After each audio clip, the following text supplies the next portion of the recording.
Hello! Coucou! Merci d'être présent pour ce début de live, c'est trop cool. Est-ce que au niveau du son ça va? N'hésitez pas à me dire. Coucou Soren Fox. Alors je vois les petits emojis, ça me fait penser. J'ai repensé à ce qu'on a dit la dernière fois et j'ai voulu faire des émotes, mais je peux pas tant que je suis pas affiliée Twitch, donc de toute façon j'ai commencé à en créer, mais je peux pas les intégrer pour l'instant. Ce sera pour plus tard.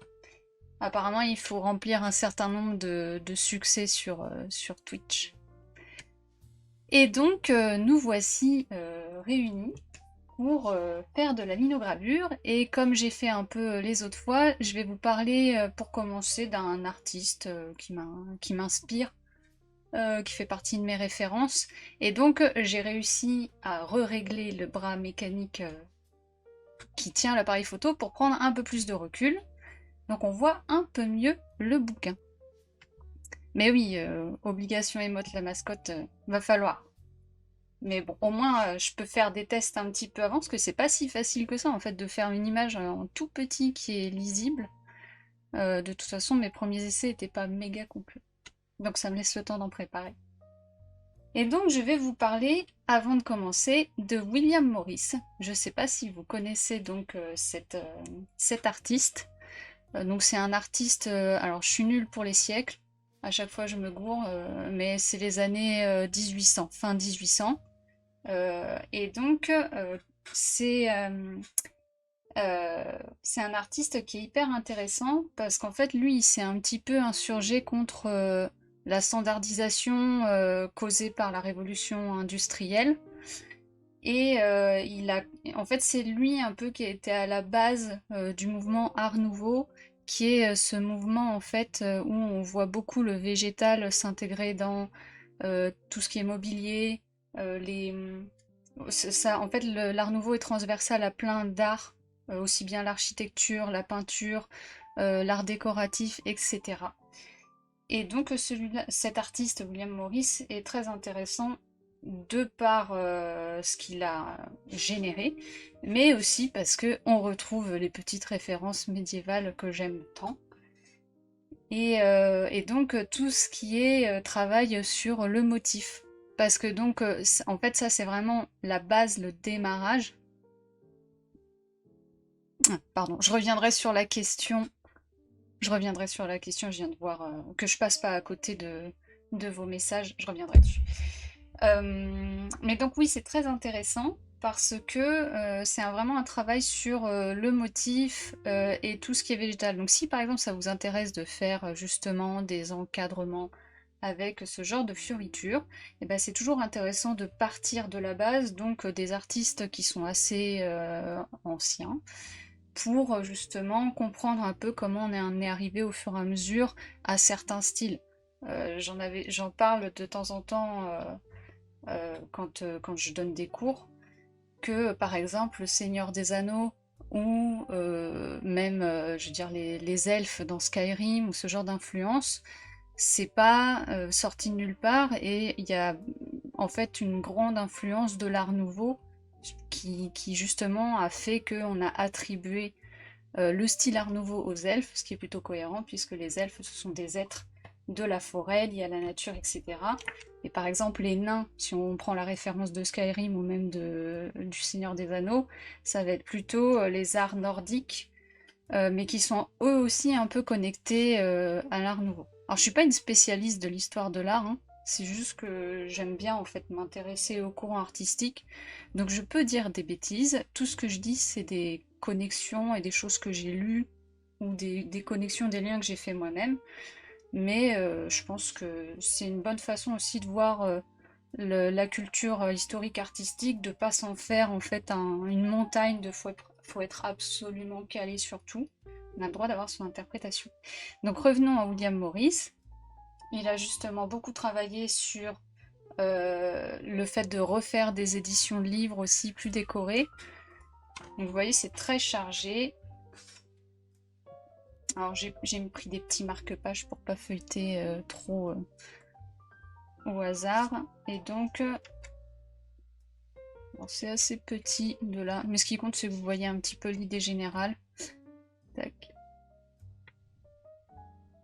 Et donc là, on va tomber plus sur les travaux de tapisserie qu'il a pu faire. Donc bon, c'est un livre assez intéressant, avec pas mal de refs justement, et ça permet d'étudier, vous voyez, le travail de motif qui est, je trouve, un travail très compliqué. Donc, vous voyez ici, on a des enluminures. C'est drôle, en plus, je suis en train d'en faire en ce moment. Et j'avais même pas pensé à prendre le livre de William Morris comme référence. Et donc bah ça, c'était plus des motifs pour de la tapisserie. Donc pourquoi c'est difficile? Parce qu'il faut que ça boucle en fait. Vous voyez? Ici, ça boucle avec là. Donc voilà, c'était la petite parenthèse, le saviez-tu? Vous connaissiez peut-être déjà William Morris, mais en tout cas voilà, c'est un artiste que je trouve fort intéressant. Et donc maintenant, nous allons passer à la suite. Alors j'ai vu que Soren Fox, tu m'as posé une question. Assez intéressé par ce matériel, quel est le trépied utilisé pour la vue plongeante et la caméra sur le bureau? Alors, je pense que je ferai une petite vidéo pour récapituler le matériel nécessaire. Mais donc, c'est dommage, j'aurais dû prendre les boîtes avec moi parce que j'ai pas jeté les boîtes en carton. En fait, pour le bras, vous en voyez un morceau ici. C'est un bras articulé. Donc j'ai la référence sur Amazon, je crois que je l'ai pris. Ça coûte super cher tout ce qui est trépied, bras articulés. Et celui-là, je crois que vraiment ça m'est pas revenu trop cher, mais j'ai peur de dire des bêtises. Mais en gros, ça va de 20 à 40 euros. J'estime un prix raisonnable, hein, parce que bien sûr il y a des trucs encore beaucoup plus chers que ça. Mais celui-là, je crois qu'il est je l'ai eu entre 20 et 40. Je me rappelle plus. Je vous dirai de toute façon, je vous enverrai les liens. Donc ça, c'est pour le bras qui tient l'appareil photo. Il est plutôt pas mal. Juste, je me suis galérée à le monter parce qu'en fait, il n'y a pas vraiment de mode d'emploi. Et les pièces, elles sont un petit peu intégrées dans le bras. Donc il y a des parties dévissables que j'ai mis 15 ans à trouver comment ça se dévissait. Mais sinon, je trouve il fait le job, il tient bien. Pareil, il faut un petit peu se creuser les méninges pour savoir comment faire tenir le truc, mais voilà, ça marche. Et après, pour le micro, j'ai aussi un bras articulé, mais justement, pour des questions de budget, j'ai pris un micro qui était vendu avec le bras articulé. Mais pareil, je pense que je vous ferai une liste de tout mon set. Comme ça, vous pourrez récupérer ce qui vous convient dedans. Et je vous recommande une chaîne Twitch. Enfin, moi, je ne regarde pas ces Twitch, j'avoue. Je regarde ces YouTube parce que je cherche des vidéos précises de TomTom, il s'appelle. Et donc, j'ai regardé 1 milliard de vidéos qu'il a faites sur comment faire son set. Mais c'est un sujet hyper intéressant, surtout que j'ai quand même dû regarder beaucoup de vidéos parce que souvent les configurations sont optimisées pour du jeu vidéo et là on fait plus de la prise de vue créa, donc il a fallu mixer plein de choses. Je partagerai tout ça avec bonheur avec vous, il n'y a pas de souci. Voilà, et donc cool si vous avez apprécié la référence à William Morris. C'est vraiment un artiste que je trouve hyper cool. Donc, oui, c'est vrai que ça peut être un peu stressant le côté bras articulé. Moi, mon appareil photo, c'est pas un réflexe. C'est le modèle Canon EOS 200. Et donc il est pas très très lourd. C'est un bridge, donc il fait l'affaire. C'est vrai que si tu as un appareil trop lourd, je pense que le bras, il faut investir dans quelque chose de beaucoup plus solide, quoi. Alors, eh bien, si nous passions à notre travail du jour. Notre travail du jour, ça va être de faire ce petit bonhomme. Donc, je voulais à la base commencer à faire celle-ci. Mais en fait, celle-ci, elle va venir, comment dire, dans une série, enfin elle s'intègre dans une série de lino, parce qu'en fait je suis en train de faire les chapitres du bouquin, et c'est un style un petit peu différent de ce que je fais d'habitude, enfin je veux dire c'est un peu plus anguleux, un peu plus simple. Et en fait je vais essayer de faire un peu comme ce que j'avais fait avec le Wanted Nifleur, où il va y avoir une lino dans de cette taille-là, et je vais faire un cadre justement décoré autour pour qu'il y ait ce cadre sur chaque motif. Je sais pas si c'est très clair, mais donc en fait ça va être un projet un petit peu plus long et un peu plus compliqué. Donc je pense que je le referai, je ferai ça quand je reviendrai en juillet, parce que donc je m'en vais la semaine prochaine. Donc il y aura une petite pause dans les lives.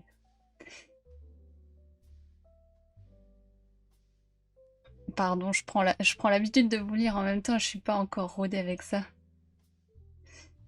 Le format final, c'est A5 ou plus petit. Alors, oui, tu parles pour la lino là?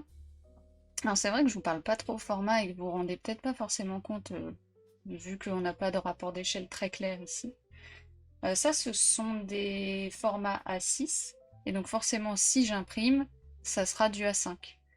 Et quand je fais du format A5, c'est du A4. Ce qui fait que concrètement, je fais rarement des linos format A4 parce que le A4 demande que j'ai une page qui est plus grande que du A4 et ma presse me permet pas de dépasser du 24 par 32. Donc c'est pour ça que je reste généralement sur du A5. Mais A5, mine de rien, ça fait quand même assez grand. Là, j'ai pas déballé mes plaques de lino qui sont derrière, mais A5, ça fait quand même le double de ça. Ça fait déjà, je trouve, des linos assez fat. Donc, mais j'ai calculé un peu mon coût, et en fait, je pense que le cadre, ça sera un A5, et donc le dragon sera dans un A6, et j'imprimerai sur un A4. Ouais, A6, c'est petit, c'est pour ça aussi que des fois, je me galère un peu sur les détails. Mais, euh, mais c'est vrai que c'est un format que j'aime bien. Je trouve que ça...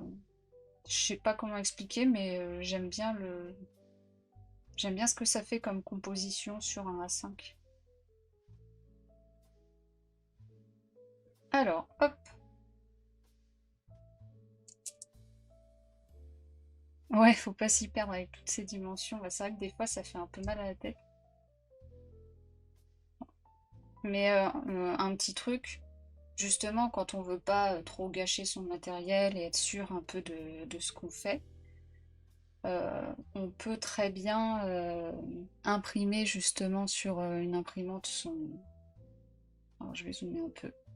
Ce que ça rend comme ça, on a une idée concrète, dans la réalité concrète de ce que ça rend. Je sais que ça paraît bizarre, mais en fait, il y a des fois sur un ordinateur, même à la taille réelle, vous n'arrivez pas en fait à vous représenter si c'est grand ou petit. Alors, j'ai les doigts sales. Ils ne sont pas sales, c'est que j'ai fait de la peinture et donc je n'ai pas réussi à les... Enfin, ça va comme ça. Mais c'est que j'ai encore un peu du vert sur certains ongles. Et c'est que la peinture, ça a tendance à être persistant. Alors, bah c'est parti, hop, on gratte.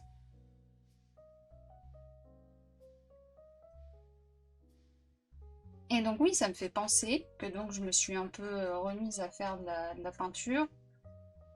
Et, euh, et donc oui, il faut un peu que je me dérouille parce que c'est pas le problème de faire un truc qui est pas forcément hyper réussi en live, ça me dérange pas, mais c'est l'organisation. C'est qu'il faut quand même un peu arriver à faire un... Ouais, je suis pas propre. Il faut un peu arriver à, je pense, à donner du rythme à la vidéo. Et là, c'était tellement le chaos quand je m'y suis remise que je me suis dit, bon, allez, je vais un peu m'organiser, faire un peu quand même des étapes, sinon ça va être insupportable à suivre. Et en fait, je me suis aussi un peu motivée pour nettoyer cet ordi et me dire, mais c'est pas possible, de toute façon, j'ai besoin de mon ordinateur pour travailler, parce que je dois faire des sinuses. Et peut-être que je vais essayer de faire de la peinture digitale bientôt. Dans l'idéal, en fait, j'aimerais jeudi, mais en fait, ça dépend si j'ai une idée. Si j'ai pas d'idée, je pourrais pas le faire. Mais en tout cas, je pense que je vais tenter. Au pire, bah ça va certainement faire bugger mon ordinateur qui va s'éteindre en plein live, mais ce sera pas très grave, ce sera juste un peu gênant. Et puis bah au mieux ça marche et puis c'est cool, on pourra en faire quoi. Donc je pourrais même faire des explications de comment je m'y prends, ou même expliquer des choses simples, isoler un tracé, quel est mon process, tout ça, ça peut être cool.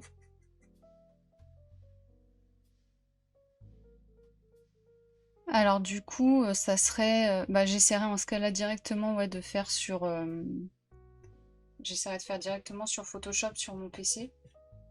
Après, je sais pas si ça se fait de, mais en fait, je démarre à la tablette, donc je suis pas très calée. C'est vraiment pas du tout la même façon de travailler sur tablette euh, que sur, euh, que sur Photoshop, sur l'ordinateur. Moi, j'avoue que j'utilise énormément les raccourcis, donc j'utilise beaucoup le clavier. Et d'ailleurs, ça me fait penser que hier, à force de travailler sur la tablette, j'étais en train de dessiner sur du papier et je me suis surprise en fait à faire ça sur ma feuille. Parce qu'en fait, ça, c'est quand vous voulez dézoomer ou zoomer.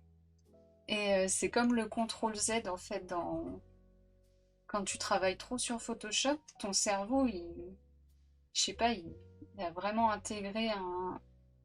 Et là, tu dis, ah non, je peux pas zoomer dans mon dessin. Bon, bref, ça m'a fait rire toute seule. Mais oui, et par contre, je suis sur Photoshop. Krita, je connais pas trop. Je sais qu'il y a plein de gens qui en parlent, que ça a l'air très cool. Il y en a même qui animent dessus. Peut-être d'ailleurs t'animes dessus, Soren Fox. Mais et Procreate, en fait, je l'ai pris, mais comme je suis sur, comme j'ai la suite Photoshop, parce que bah, je la paye, je l'ai pas craqué. Eh bien, j'ai Adobe Fresco, donc j'ai aussi le logiciel Photoshop pour tablette. Et donc, bah, je suis restée sur la série Adobe. Mais c'est bien parce qu'il y a un genre de pinceau vectoriel qui est très bien pour faire justement en ce moment toutes les enluminures, les petits cadres, les fioritures du bouquin. Alors, on a reporté, hop, le petit loulou. J'insiste bien pour être sûre en fait que ça va tenir. Alors, est-ce que je vais peut-être zoomer encore un peu plus parce qu'on va passer à la gravure et ça serait cool d'avoir un chouille plus de lumière. Hop.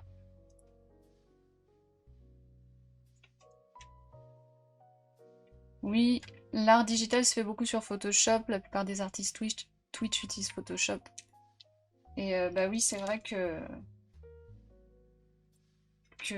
en plus, quand t'as passé vraiment des années, tu t'habitues trop à tes petites habitudes. Moi, c'est vrai que j'ai même toutes mes brushes dessus. J'ai vraiment plein de comment dire? Oui, de petites habitudes quoi, qui font que, en tout cas, j'aurais plus de conseils à donner sur Photoshop que sur Procreate. Vu que Procreate, je suis une débutante concrètement, faudrait que je potasse un petit peu. Mais c'est un peu dur maintenant d'être au courant de tout et calé sur tout. C'est un peu mission impossible.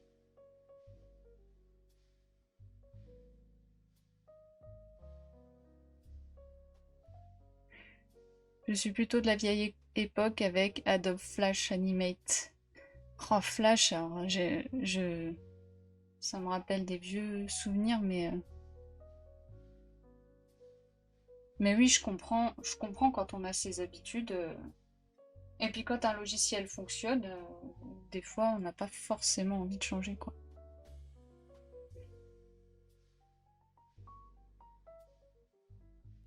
Après, oui, je pense que oui, il y a plusieurs écoles, quoi. Je suis des artistes que j'aime beaucoup et des fois ça me rassure de voir qu'ils sont toujours c'est des irréductibles de Photoshop.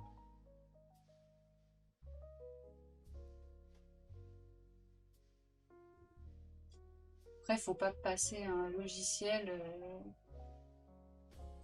sous prétexte que c'est un logiciel qui est utilisé par plein de gens, quoi. Tant qu'on est bien sur son logiciel, il n'y a pas de raison d'en changer. Moi, Photoshop, je trouve vraiment que c'est un logiciel qui est quand même hyper complet, qui est, qui permet quand même de faire de la créa de A à Z, quoi. Le piège, je trouve, de certains logiciels aujourd'hui, c'est que c'est qu'il y a des choses qui sont déjà en fait fournies par le logiciel. Donc je trouve ça très cool parce que ça aide à débuter. Mais on peut devenir aussi dépendant des outils qui sont fournis. Alors que Photoshop, il y a un côté où il faut un peu te débrouiller de A à Z. Et donc quand t'as pas l'outil auto-généré par le logiciel, tu te débrouilles quand même, quoi.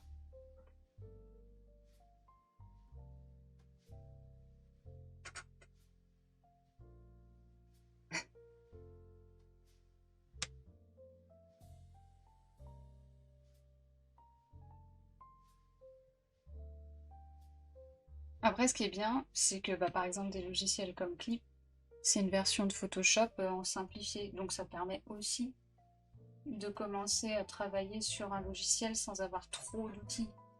Parce que quand on t'aide pas ou qu'on t'explique pas comment fonctionne Photoshop, tu peux vite te dire non mais c'est pas pour moi, c'est trop. Il y a trop de trucs. Je vais jamais faire le tri dans tous les outils.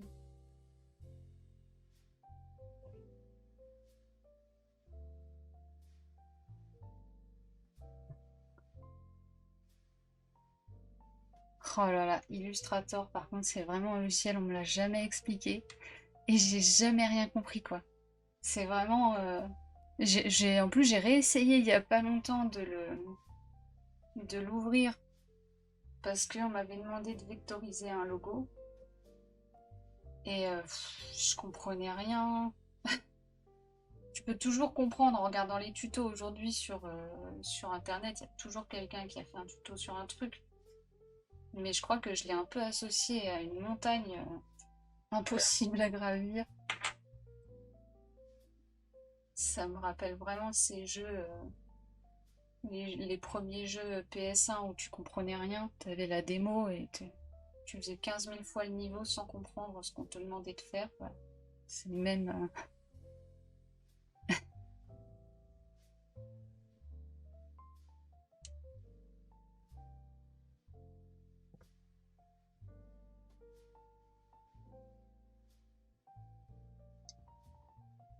Ouais, Illustrator, c'est vraiment un métier à part. C'est vraiment quand tu as affaire à des gens qui maîtrisent Illustrator et que ils connaissent bien hein, tout ce qui est conversion vectorielle, etc.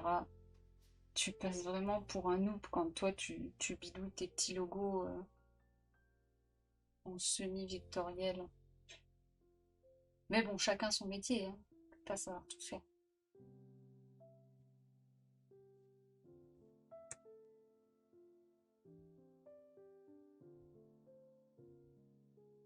C'est comme un des grands sujets qui revient souvent quand tu fais de l'illustration digitale, c'est l'impression, quoi.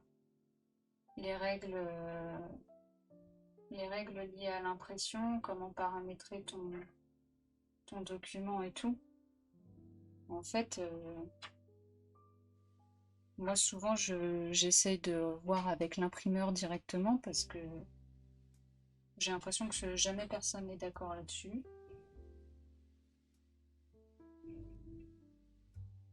Il y en a qui te disent non, surtout ne travaillez pas en CMJN, laissez bien votre document RVB, on s'en charge. T'en as qui disent mais vous me donnez un RVB, ça va pas la tête. Donc généralement, le plus simple c'est de demander à l'imprimeur qu'est-ce qu'il veut.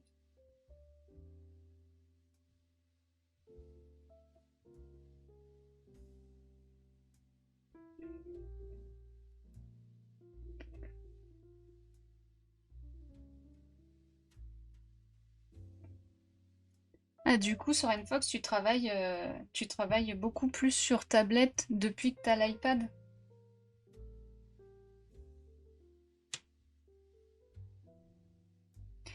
Bah, c'est vrai que l'iPad, il y a des trucs, c'est vrai que je ne reviendrai pas à Photoshop pour certaines choses. Alors, tout ce qui est dessin noir et blanc, l'iPad, ça me prend. Bah, avant, je mettais un jour pour cleaner un dessin. Là, ça me prend, je sais pas, 2 heures sur.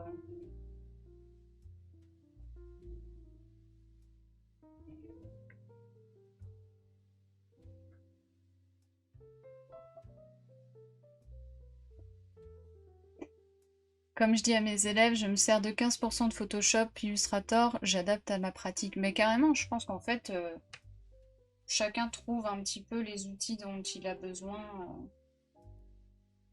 Et puis, en fait, quand j'ai commencé aussi à donner des cours, c'est là où je me suis rendu compte que ce qui allait être compliqué, c'est de dire que bah, moi, je me voyais pas dire c'est comme ça qu'on fait et pas autrement, parce qu'il y a tellement de situations différentes. Et en même temps, bah, quand tu dis ça, des fois, ça fait paniquer certains élèves. Ils ont besoin d'une marche à suivre et tout. Mais, euh, mais en fait, chacun fait sa petite recette, quoi.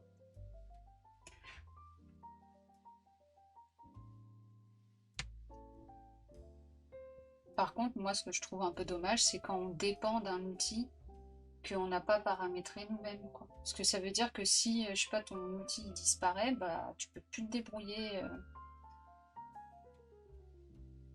Enfin, après, ça a toujours été moi, ma ligne d'apprentissage.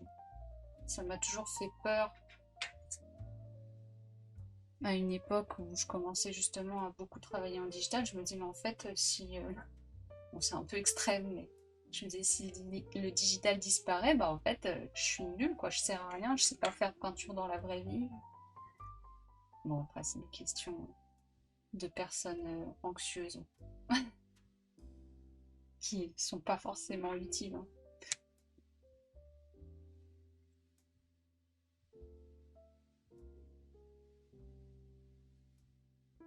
Ouais, l'iPad, c'est vraiment cool.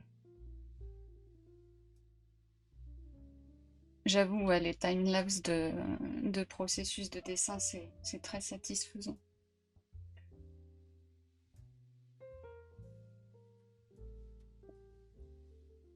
Ah, t'as fait un stage en imprimerie offset, ça, j'avoue, ça doit être vraiment cool. Ça doit être vraiment, vraiment.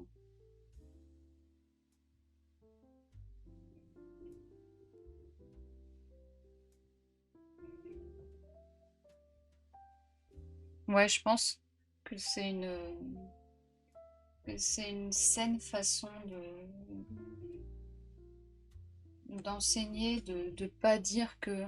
Alors, par contre, comme j'ai bougé l'appareil photo, j'ai perdu mes repères. Faut que je reste cadre. C'est une saine façon d'enseigner, de pas dire voilà, c'est la seule et unique façon de faire. Puis ça met très vite aussi l'élève face au fait que bah il y a, il y a une part bah, c'est de la création quoi, de travailler en art, donc ça repose un petit peu sur une recherche personnelle. Sinon, bah, c'est de la technicité quoi. Ce qui est super aussi, hein. Être un bon technicien, mais c'est différent. Ça va plus être possible pour des métiers justement comme de l'anime où là, bon, tu peux vraiment appliquer des règles.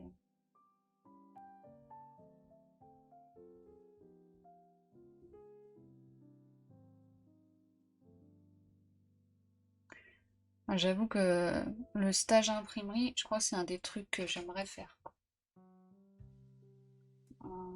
Une vraie formation, comprendre en fait.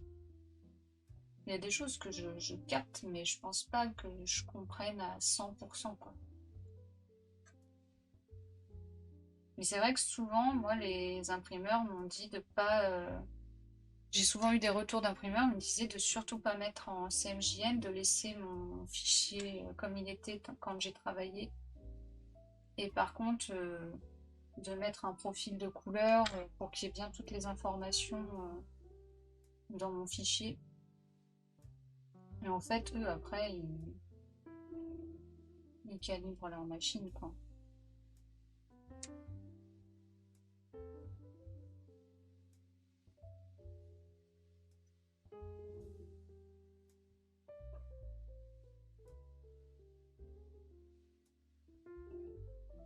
J'avoue, c'est un peu ce qui me stresse par rapport au bouquin.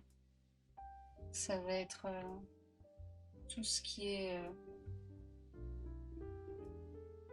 tout ce qui est paramétrage d'image et tout.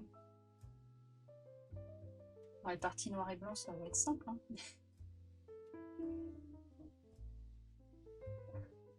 Au moins. Alors, hop.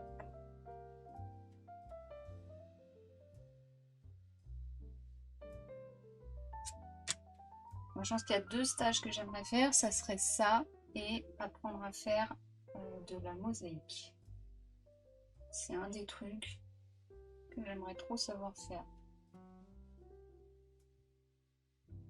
Pas de la mosaïque trop propre, celle où tu pètes des trucs et tu t'arranges pour faire des formes avec ce que t'as.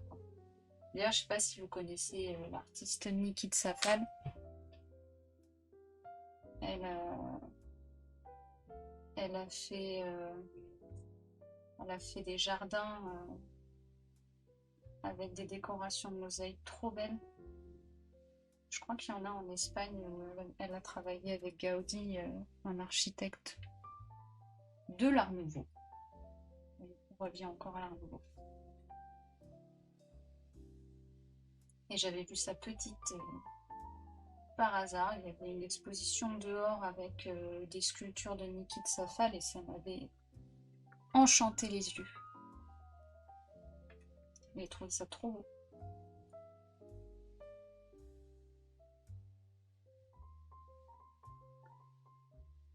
Alors pour l'instant ça se passe bien, alors que je suis très dissipée. Okay.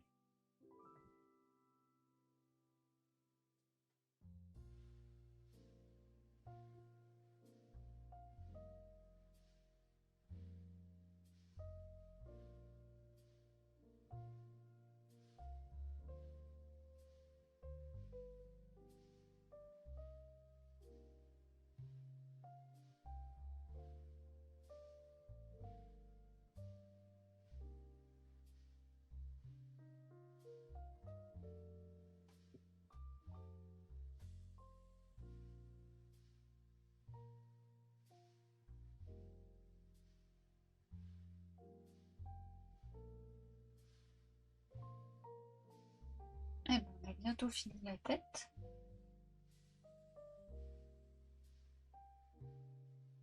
Qui est en fait le plus long, hein. Après c'est plus rapide, on avait vu la dernière fois. Je pense que c'est un chouille épais.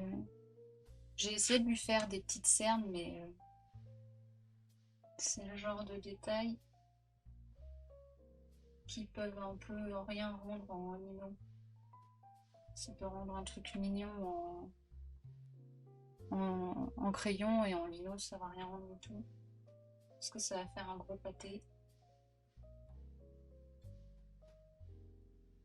Je pense que ça sera mon prochain gros investissement de prendre une presse à pression. Je ne sais pas comment. En fait, la mienne, c'est un rouleau. On tourne en fait la manivelle. D'ailleurs, j'ai prévu de faire une. Je ferai un live là-dessus. Il faudra juste que je change toute l'organisation de la caméra pour bien vous placer tout ça comme il faut. Et on fera de l'impression ensemble. Mais donc moi, je pense que j'aimerais bien avoir une presse où comme pour les t-shirts, en fait, on appuie comme ça me permettrait de faire des grands formats.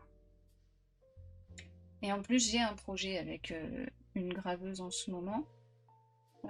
Sur Instagram, c'est Créa Coupla.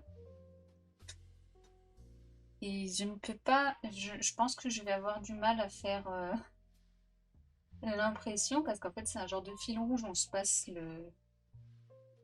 on se passe le relais, quoi. Elle m'a envoyé ce qu'elle a fait, et moi, je dois ajouter, c'est une parade de monstres, je dois ajouter les monstres. Mais sauf qu'en fait, je suis en train de tourner le problème dans tous les sens dans ma tête, et je ne pourrais pas l'imprimer avec ma presse, parce que c'est un format panoramique, donc je pourrais pas le faire. Limite, je suis en train de me demander, soit je vais demander peut-être à un atelier linogravure à Angoulême, parce qu'il y en a s'ils peuvent m'aider. Sinon, il faudra que je trouve un moyen. Mais donc, je suis un peu limitée des fois avec la presse à rouleau.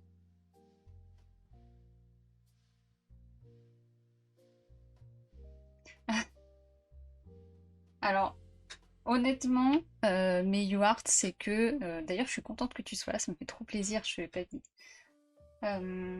C'est surtout que là, j'ai des gouges qui sont hyper précises.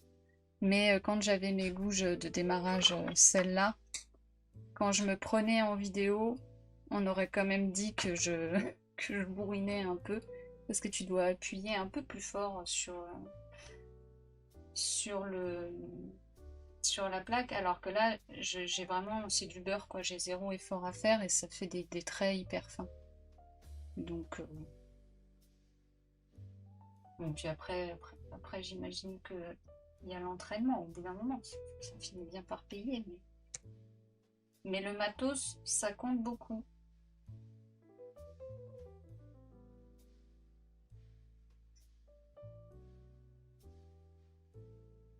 J'ai pas le modèle sous les yeux. Je viens d'avoir le modèle sous les yeux parce que des fois je sais plus où j'en suis. Là je suis en interprétation un peu. Ah bah j'ai fait une petite bêtise, mais c'est pas grave. On peut lui élargir la tête.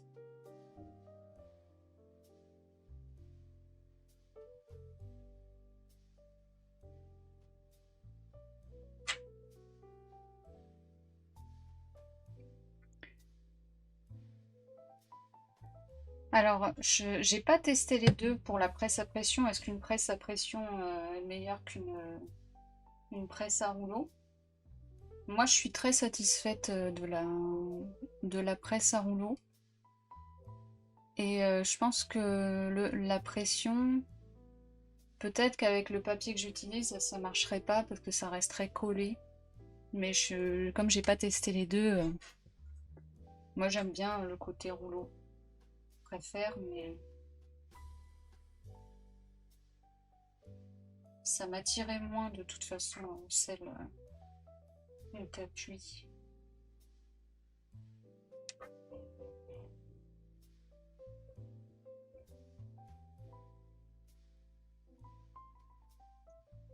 Bah ça me fait vachement plaisir aussi, mais you.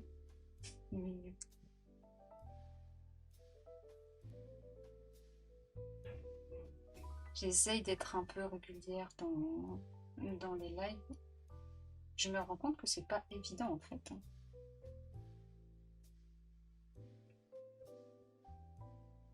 Les gens qui font beaucoup de lives, ils ont une énergie de dingue en fait. Parce qu'il faut avoir un truc à montrer quand même.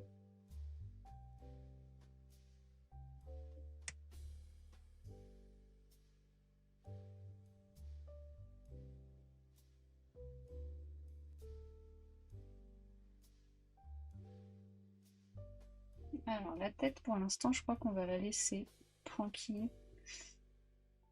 La tête un peu crado ici.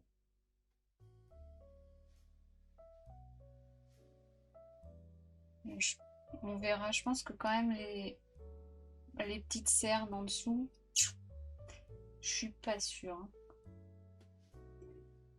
Ça va peut-être pas marcher. Aujourd'hui la mise au point, je pense que le fait que j'ai éloigné l'appareil photo. Bon, j'espère que la qualité est pas mauvaise.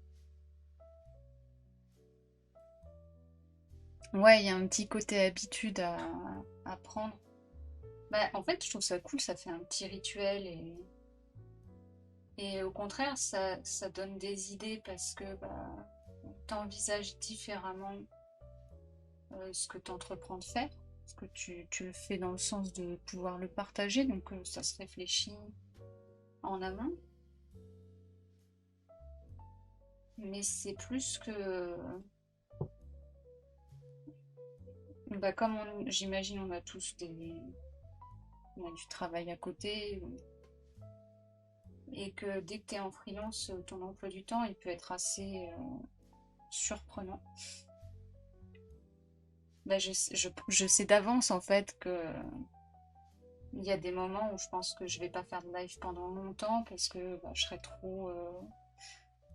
trop prise pour le travail à côté. Et ça me froisse le cœur d'avance. Mais bon. Et en effet, quand tu as le rythme, je pense que bah, tu prends le rythme. Moi, ce qui me fait peur, c'est d'avoir un rythme un peu cassé. Bon, on va essayer de faire. Si ça se trouve, réussir à faire cohabiter mes deux activités, ça serait vraiment génial.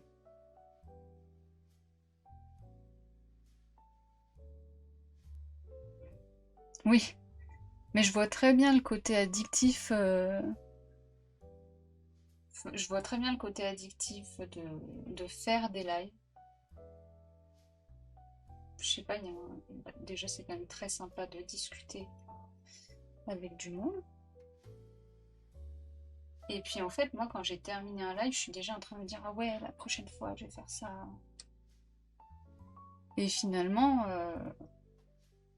bah le temps passe assez vite, ce qui fait que t'as pas fait tout ce que tu avais prévu de faire, donc c'est des idées qui s'entassent, et donc tu as envie de faire les idées que tu avais prévu de faire, etc. Et donc bah, tu peux te projeter très loin comme ça. Puis je pense que quand tu fais du jeu vidéo, ça doit être encore pire. Là, tu dois pas compter tes heures. Oui, et puis être dispo pour voir les lives. Ça, je comprends que c'est pas forcément. Moi, je suis à fond sur YouTube parce que il y a des fois, par exemple, quand je donne cours, bah, je peux pas travailler et je dois être disponible pour les élèves. Voilà. Donc, ça ne rend pas compatible. Le fait de regarder sur Twitch. Et je pense qu'il y a plein de gens, voilà, ils ont des métiers qui font qu'ils ne peuvent pas travailler et regarder les lives, quoi. Mais donc, heureusement, il y a les rediffusions. Moi, je suis venue à Twitch justement par YouTube, quoi.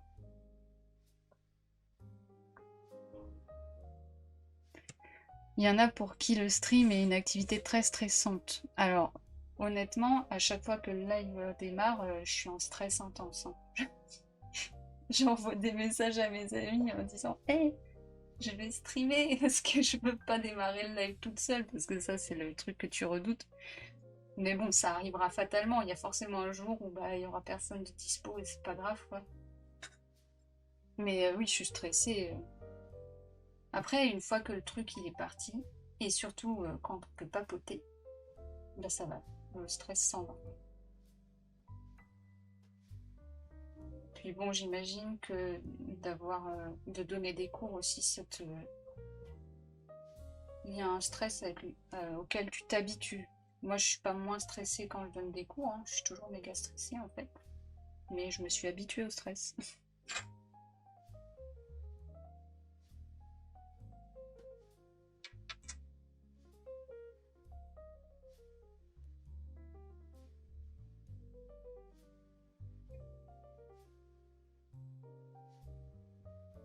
On est des lurkers.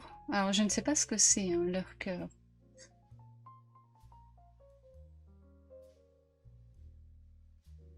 Éclairez-moi, qu'est-ce que c'est? Lurk égale actuellement sur le live.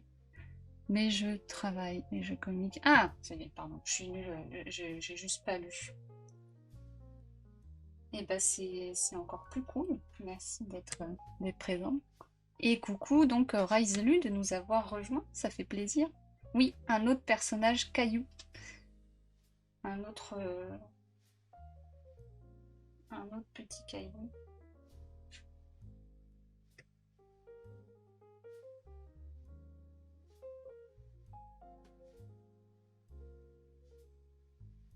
Voilà, les cailloux par exemple, c'était parce que je me disais ça serait bien de faire une lino qui est pas trop compliquée à faire pour le live. Pour pas que ça dure trop longtemps, même si bah, j'en referai des linos qui durent longtemps. Parce que bah de toute façon, le pire c'est pas grave quoi. Si c'est vraiment trop long, je peux toujours couper le live et le reprendre en diffusant juste l'impression. Enfin bon, il y a des manières de faire. Mais bah, du coup, les petits cailloux, l'idée elle est venue pour faire une lino qui n'est pas trop longue. Parce que je pense que c'est quand même plus cool, vous, en tant que viewer, de voir le résultat au bout du live. Alors, est-ce que je fais n'importe quoi? Moi, j'avoue, je fais un peu n'importe quoi.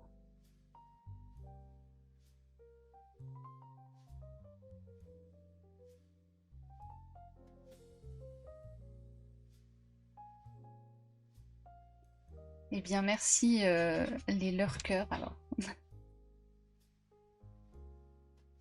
Carrément. Là, je connaissais pas du tout ce terme. Et merci du coup d'avoir mis la définition, parce qu'il y a un tas de termes comme ça dont j'ignore totalement la définition.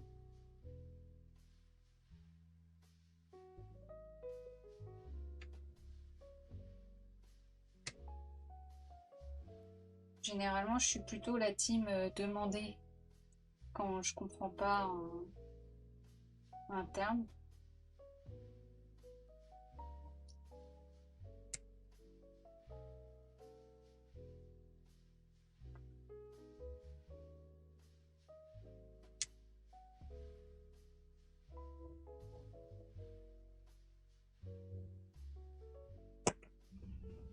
Pardon, j'ai lâché la gouge.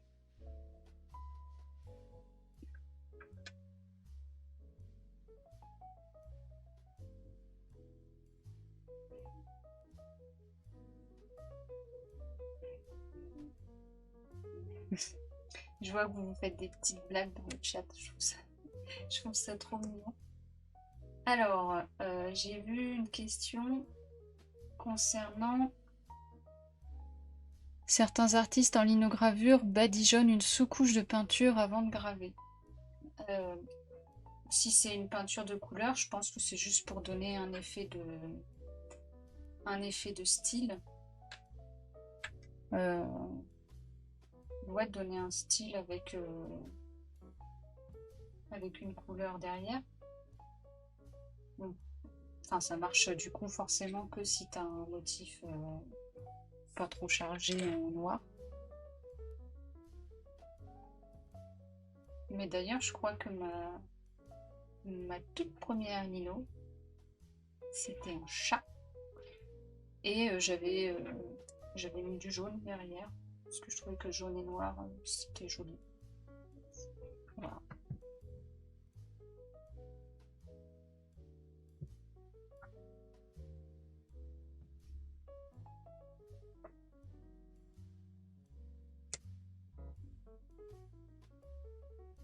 Ben voilà, vous êtes la team des lurks.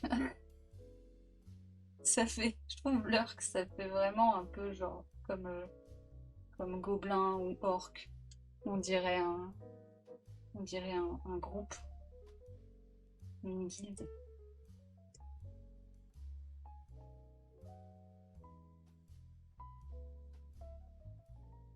Une classe, ouais, chercher le terme.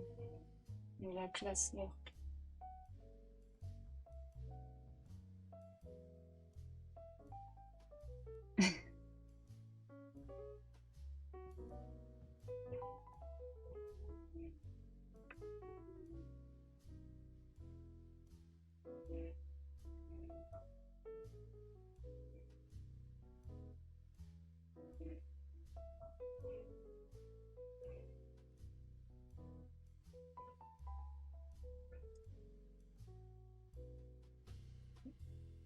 Après, je sais pas si vous avez remarqué, mais justement sur la publication Instagram du caillou que j'ai fait la dernière fois, j'ai mis une image numérique du coup du dessin. Et on voit que bah, c'est assez compliqué de...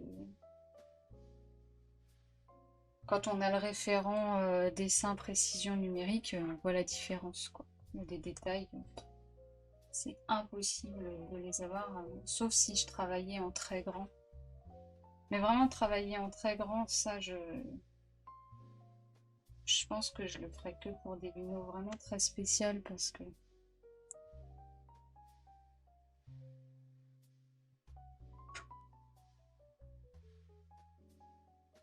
je me dis que on n'a pas forcément envie d'avoir un mur entier de linogravure. Les grands formats, c'est des trucs souvent qui vous restent un peu sur les bras, quoi.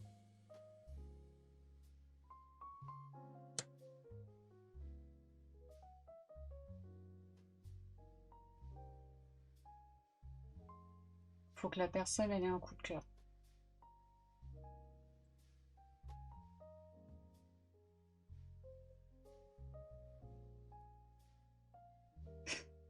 Bébou. C'est mignon, Bébou. Ça pourrait être son petit nom. Bébou Caillou. C'est mignon.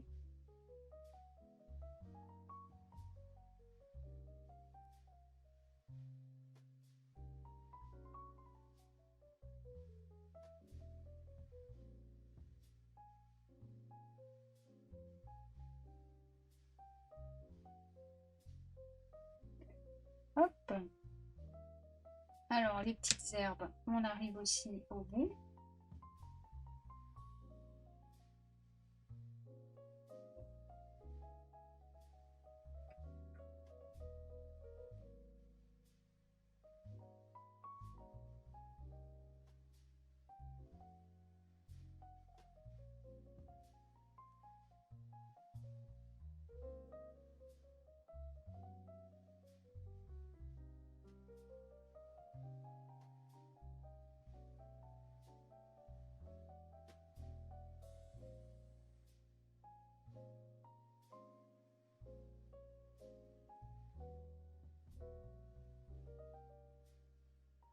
Alors, est-ce que je pense refaire des gravures sur le jeu vidéo comme j'avais fait pour The Witcher?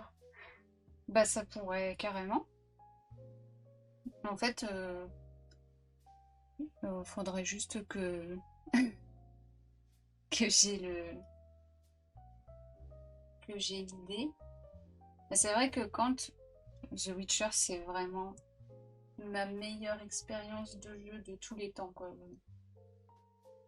Même si, en plus, c'est drôle parce que quand j'ai commencé le jeu, j'étais carrément en retard par rapport à tout le monde parce que le truc était sorti il y a super longtemps. Je me revois en plus chercher des jeux d'occasion et dire aux vendeurs The Witcher, c'est bien.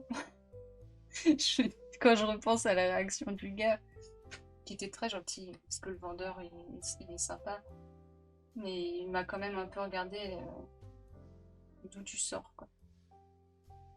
Et, euh, et au début, je pestais à mort sur le jeu parce que je venais de faire God of War. Ça n'a rien à voir, mais forcément, l'expérience de jeu est hyper confortable.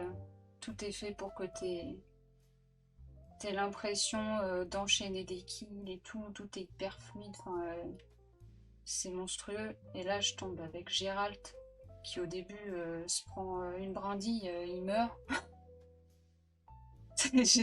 J'étais tombée même pas de 1 mètre, j'étais morte. Je rencontre des vieux gars, je meurs. Mais c'est quoi ce jeu, quoi? Et, euh, et en fait, bon bah, au début, c'est un peu dur, un peu. Et puis vite, tu comprends le délire. Et l'immersion est tellement ouf, les musiques sont tellement ouf. J'ai passé 1000 heures sur ce jeu, quoi. J'ai fait toutes les îles de Skellige. À chaque fois, je me disais, ouais, je vais tomber. sur un truc secret, tu trouves que des vieilles améthystes et des trucs, pas grave, je le faisais quand même parce qu'il y avait la petite musique et tout. J'étais toute seule sur mon bateau à 2 heures du matin.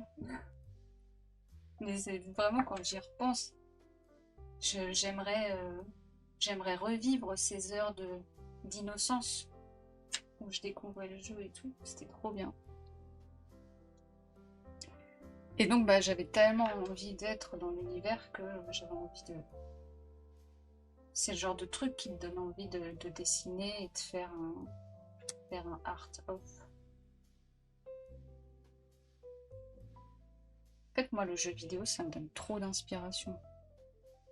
Donc, il faudrait que je me remette à jouer un peu aux jeux vidéo. Ça me donnerait de l'inspiration pour faire un art of.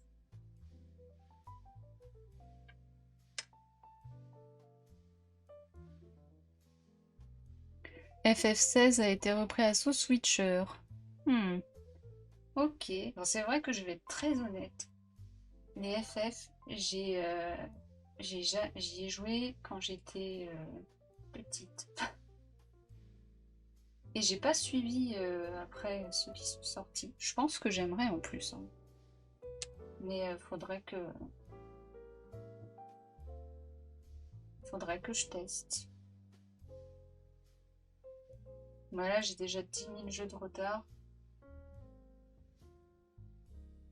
Puis tout le temps libre que j'ai, j'essaye de le passer sur le bouquin, donc je joue pas, je joue plus du tout.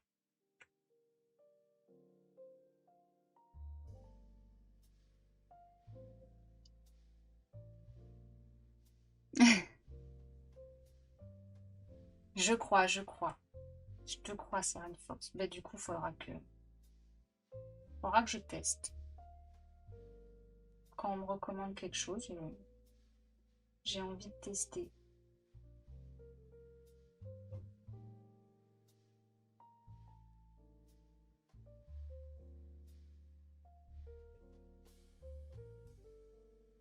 En plus, oui, en jeu, je suis pas trop campée sur un style. Je peux vraiment me laisser embarquer par plein de jeux différents. J'aime bien les jeux narratifs. J'aime bien les jeux ouverts. C'est vraiment la façon dont est développé l'univers qui va faire que ça va m'embarquer ou pas, quoi. Je suis pas trop jeu, par contre, de type arcade, quoi. À une époque, j'ai eu ma grande époque Tekken et Soul Calibur, mais maintenant, je pense que j'en ai tellement fait que j'ai fait une indigestion de ça, quoi.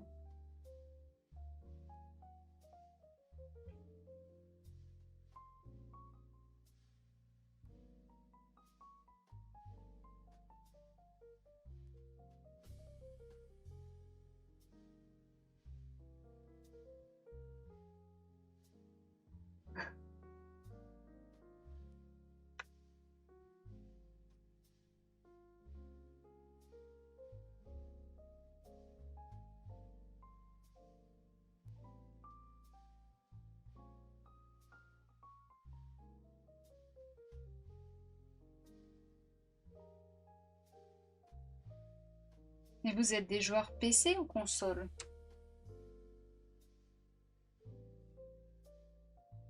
Ça m'intéresse. Alors moi, j'ai pas de préjugés, hein. Je sais que des fois, on n'est pas dans un endroit où on va ici.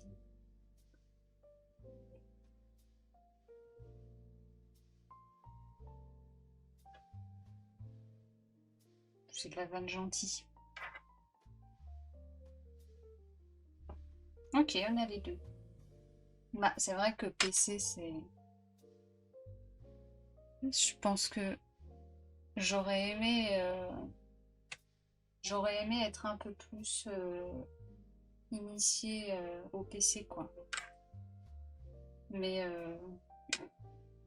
je pense que si je devais me mettre à jouer au PC, je pense que ce serait une catastrophe au début parce que Je me souviens à l'école où j'étais, on avait tous les PC qui étaient connectés en réseau et il y avait Unreal sur Unreal Tournament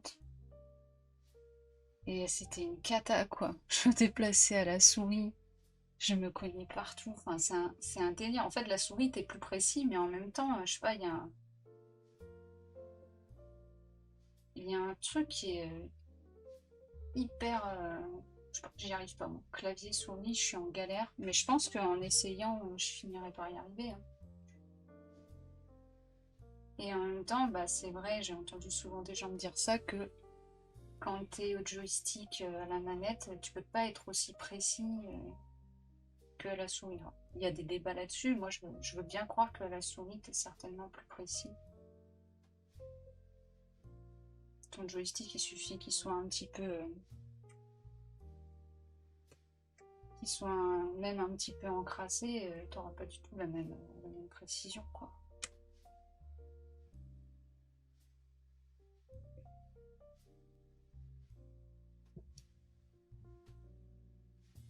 Mais bon, la console, c'est quand même une invention cool, du coup, justement, quand t'as pas de PC. Moi, ça a souvent été la place, le problème.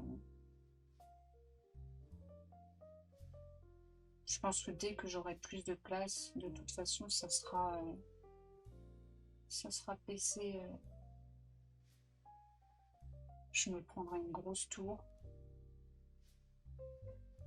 Ciao les PC portables qui durent 3 ans, quoi.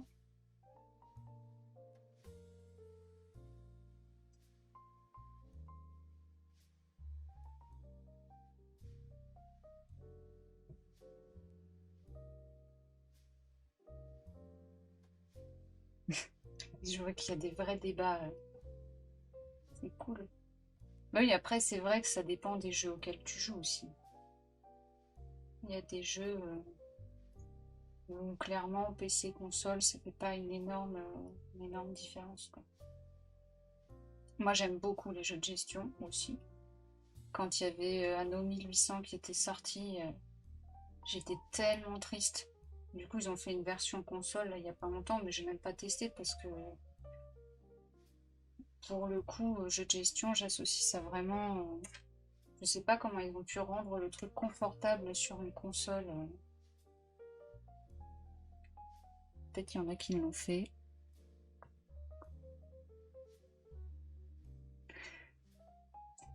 Bah, je sais pas s'il y a beaucoup de jeux Nintendo. Je dis peut-être une bêtise, hein, je pose la question. Mais s'il y a des jeux Nintendo jouables sur PC, il y en a beaucoup.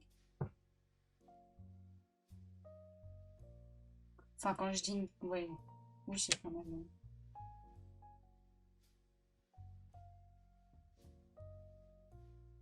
Les exclusivités, quoi.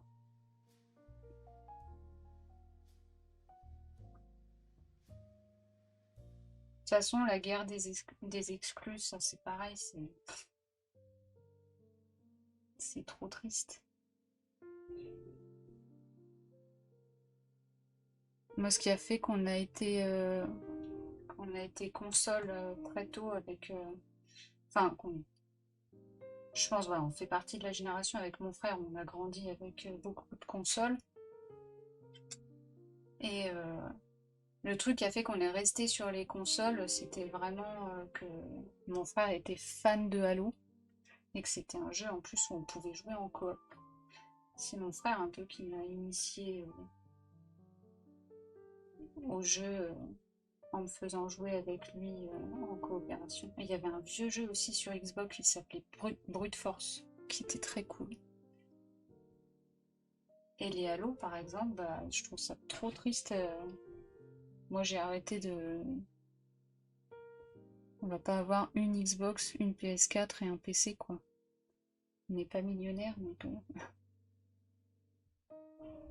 Et donc, ouais, Halo, ça a toujours été ma grande tristesse.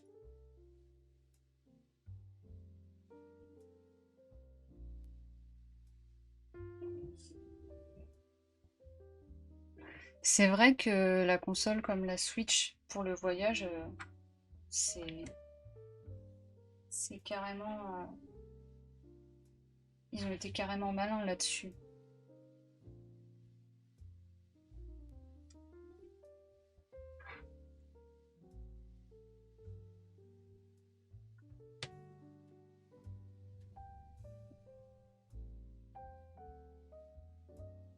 Ah bah oui, si tu fais des jeux multi-compétition, c'est sûr que c'est PC quoi, c'est sûr.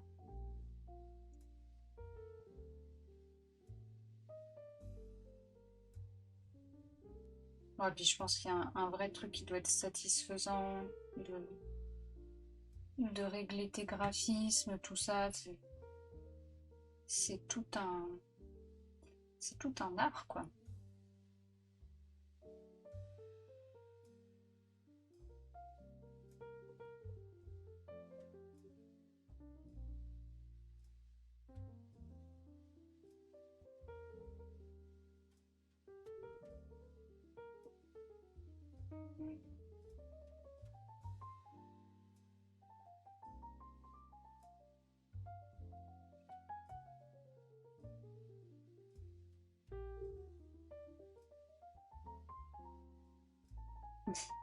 Voilà, t'as tout dit, Reizelou. En fait, tout dépend de l'usage de la personne. On en revient toujours. Mais c'est pour ça que moi j'adore les let's play et que je trouve ça vraiment trop cool de regarder des gens jouer. C'est que je sais qu'il y a des jeux, j'aimerais y jouer, mais je pense que j'y jouerai pas. Soit j'ai pas le matos, soit j'ai pas le temps, soit. Et du coup, c'est tellement cool d'avoir des gens qui te montrent leur expérience de jeu.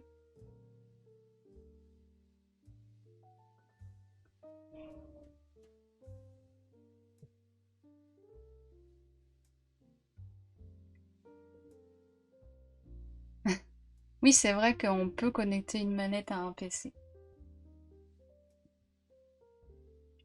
carrément. Mais mon frère, lui, justement, son PC, il est connecté à son écran télé. Il s'est fait toute une installation et tout, parce que lui, il a basculé joueur PC. Et, euh, et ça, j'avoue, c'est tellement bien, en fait. Il a son petit coin, son coin bureau où il peut jouer tranquille, mais il peut partager l'écran sur son écran télé, et du coup, il peut aussi... mais tout tourne sur le PC, quoi, au lieu d'avoir une console. De toute façon, les consoles, c'est des genres de sous-PC, quoi.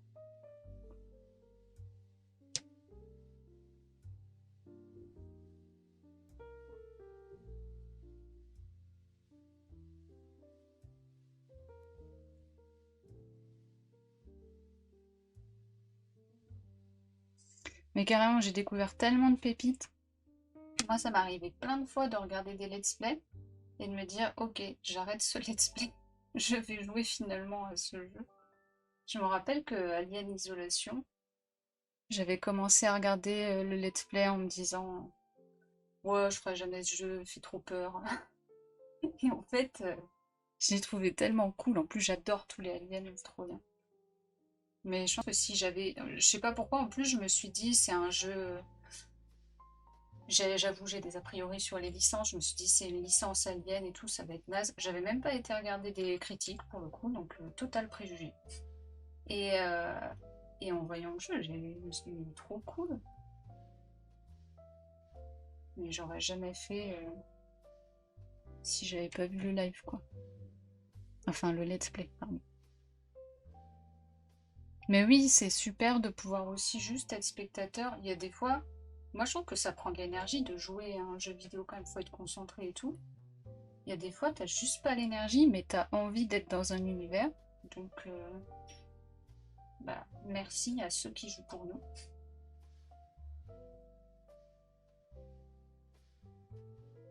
Ce qui est cool aussi, c'est pour découvrir des petits jeux, des jeux indés, ce genre de choses. Ça permet de découvrir pas mal de... Je sais que j'ai joué à un jeu qui a divisé pas mal de gens, parce qu'il y a plein de gens qui l'ont trouvé naze. Je pense qu'il est buggé et que ça marche... Enfin, je sais pas, je sais pas si ça vous parle, le jeu Visage. Je sais qu'il y a vraiment plein de gens qui l'ont trouvé nul et tout. Moi, franchement, quand je l'ai fait, bah, je sais pas, j'ai pas eu de bug. J'ai réussi à faire les quêtes et tout. Mais comment j'ai eu trop peur. Il était effrayant ce jeu. Après, c'est un peu comme quand il y avait eu Paranormal Activity. Je sais pas si vous avez vu ce film au cinéma. Je me rappelle que tu avais vraiment ceux qui se marraient dans la salle en disant ouais, la porte elle joue toute seule, c'est nul et tout. Donc bah forcément ça fait pas peur si tu vas et que tu déglingues le concept du film. Et puis bah de ce fait, moi quand je l'ai vu au cinéma, c'est vrai que j'ai pas trouvé que le film faisait super peur parce que bah comme il y avait tout le monde qui se marrait dans la salle, comment tu veux entrer dans le délire quoi. Les jeux d'horreur, je trouve, c'est un peu injuste pour ça, c'est que ça dépend tellement le contexte dans lequel tu fais, et si tu rentres pas dedans, si tu fais pas l'effort de rentrer dedans, tu peux déglinguer un concept qui peut être top si tu rentres dedans. Après, s'il y a des bugs, c'est autre chose. Moi, je sais qu'il y en a, ils m'ont dit qu'il se passait vraiment rien. Parce qu'en fait, pour ceux qui connaissent pas le jeu Visage, c'est un jeu où tu dois réussir à comprendre ce qui s'est passé. Il y a 3 histoires. Et en fait, on doit réussir un peu à comprendre ce que les fantômes essayent de nous dire, quoi. Donc il faut aller dans des... C'est un genre d'escape game, quoi, on va dire. C'est un genre d'escape game. Il faut trouver un petit peu l'issue de l'histoire. Et, euh, et donc, il y a toute une ambiance autour de ça. Et en fait, il y a des manifestations paranormales. Donc, des lampes qui éclatent, des choses comme ça. Et l'idée, c'est que si ta santé mentale, qu'est-ce que j'ai mis? Si ta santé mentale, pardon, diminue, tu deviens dingue et donc tu as une agression d'un fantôme. Et ça, c'est qu'en principe, dès que tu es dans le noir, tu as ton petit cerveau sur le côté là qui s'allume en rouge et donc tu as des manifestations qui font flipper, moi, qui m'ont fait bader. Et en fait, il y en a pour qui ça marchait pas. Il y en a, le cerveau devenait tout rouge et en fait, il se passait rien. Donc forcément, bah ça fait pas peur si t'as l'impression que le jeu, tu peux aller dans le noir et qu'en fait c'est pour de faux. Mais moi, il se passait des trucs horribles, quoi. Il y a un moment, je suis dans le garage et il y a le fantôme d'une vieille dame qui est en haut des escaliers et qui rigole et qui secoue sa tête comme une malade comme ça.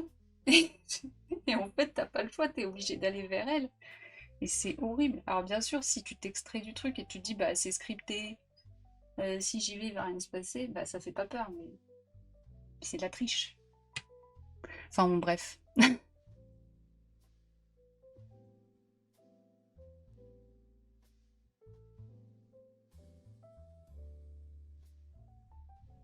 Oui, bah je suis d'accord. Il y a tellement de jeux d'horreur qui sont très bons, mais beaucoup de personnes ont des préjugés.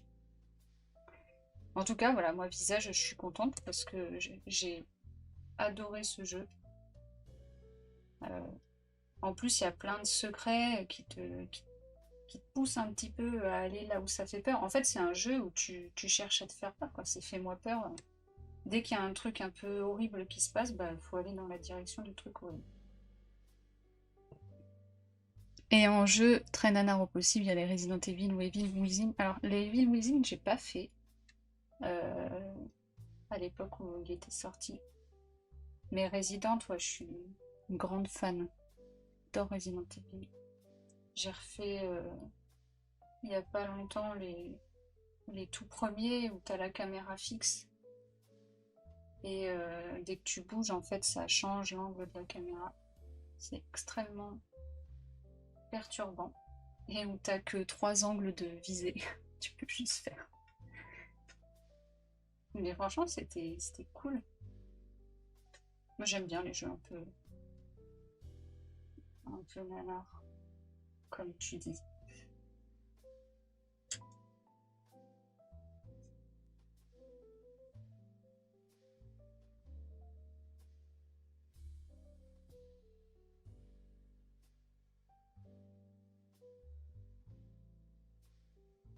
Eh ben, on a bien avancé le caillou.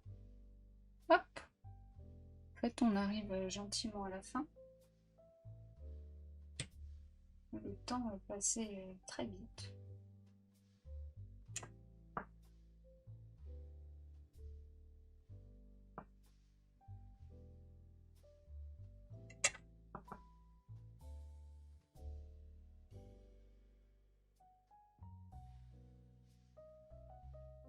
Tu n'as pas fait les remakes des premiers jeux? Bah j'ai fait... Il y en a qui a le Resident Evil 0 et 1 qui ont été refaits, mais en fait ils sont dans le jus de l'époque quoi. Ils sont juste jouables. Après il y a le 4, j'ai pas encore eu l'occasion de le faire cet été en principe. Et puis c'était quoi le dernier? Bah après oui il y avait eu les autres. Je les confonds, j'avoue. Le 2. C'est le 2 qui a été refait. Qui a été refait il n'y a pas très longtemps. Enfin, il n'y a pas très longtemps. Qui était un peu court.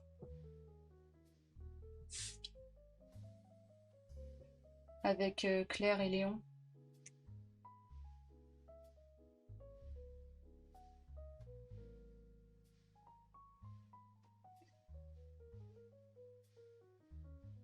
Ouais, c'est le 2.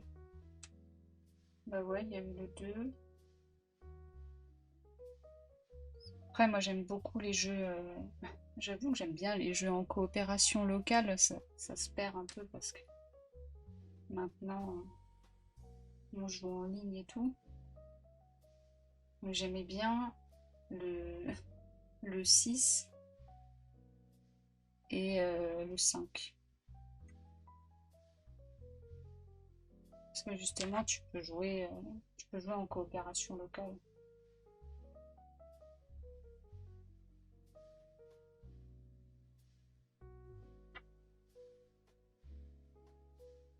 Mais ce qui est drôle, c'est que dans ce genre de jeu, c'est vraiment la surenchère à l'infini. Ouais, le 4 a l'air cool. Bah, celui-là, j'avais regardé par nostalgie le, le let's play de Atomium, je crois. Du vieux, hein, de la vieille version. Et j'avoue que ça m'avait bien fait rire.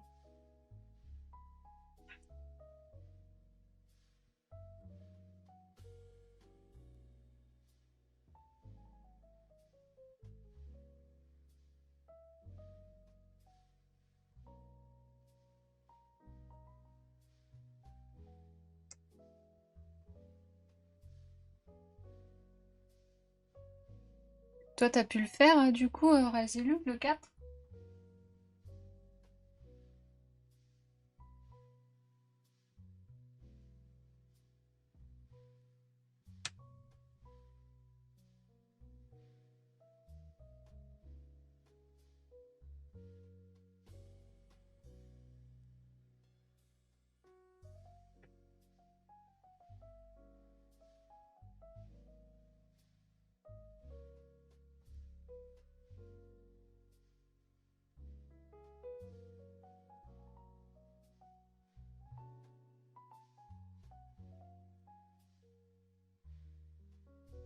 Mais tu te spoil, du coup.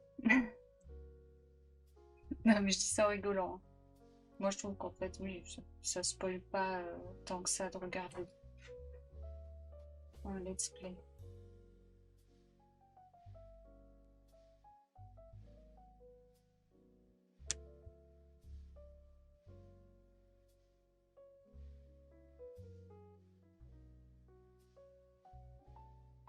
Eh bien,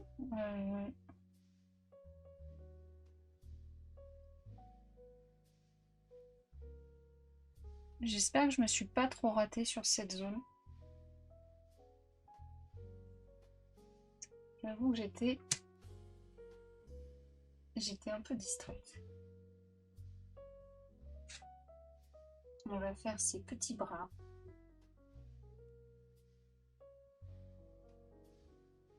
Je sais plus, il y a quelqu'un qui a employé un terme trop mignon pour ça. J'ai oublié.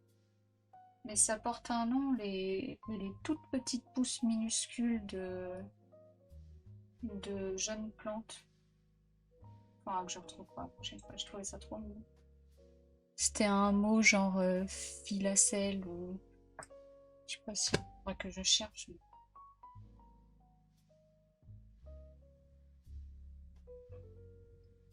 J'aime bien découvrir des nouveaux mots. Je trouve ça trop chouette. Souvent, quand je cherche les noms des bestioles, en fait, je vais sur le dictionnaire des synonymes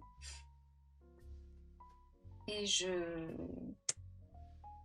mets un mot qui est en rapport avec la bestiole et j'essaye de trouver des mots un peu désuets.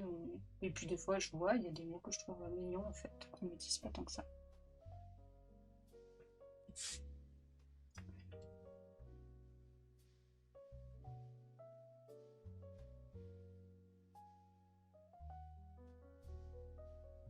Attendez, j'ai arrêté plein de messages.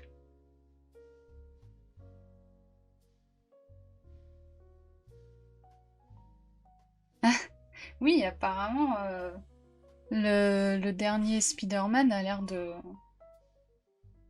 d'être un truc de fou, quoi. J'entends tout le monde en dire le plus grand bien.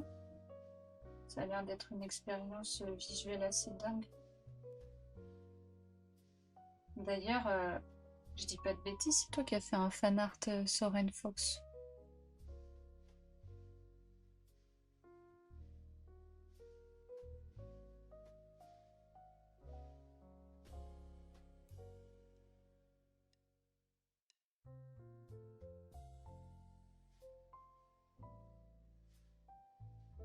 Il était très cool. Enfin, il est toujours très cool.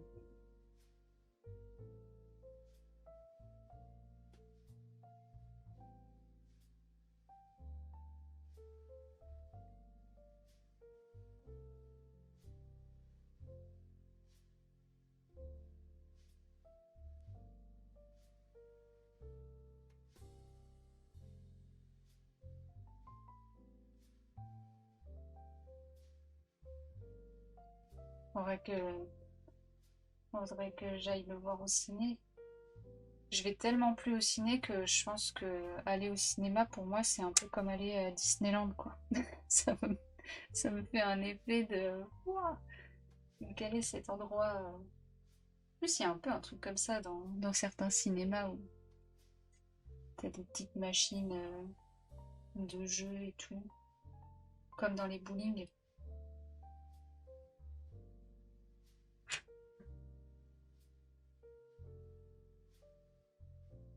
Je deviens vraiment un ours dans sa grotte quoi.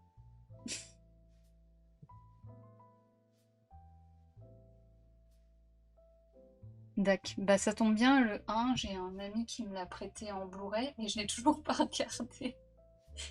Mais je vais le regarder. Je procrastine trop.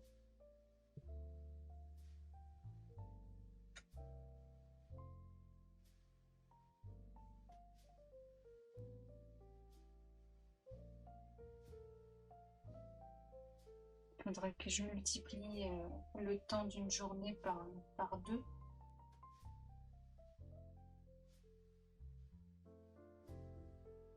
Ouais, j'ai peut-être fait un peu droite. Ça, c'est le seul truc qui est un peu chiant avec la lino, je trouve. C'est que les petites variations qu'on a dans un trait, là, le côté un peu vibrant, et bah justement, on a vachement de mal à la voir à la lino, et là, pour le coup, ça va être trop net. J'essaye hein, de faussement trembler, mais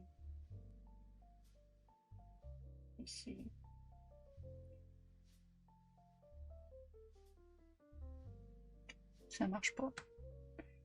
On va faire un truc un peu trop cassé en fait. En plus, ça se voit même pas. Bon, on verra, parce que de toute façon, l'impression, c'est pas dit que ça soit méga net. Donc, ne faisons pas les malins.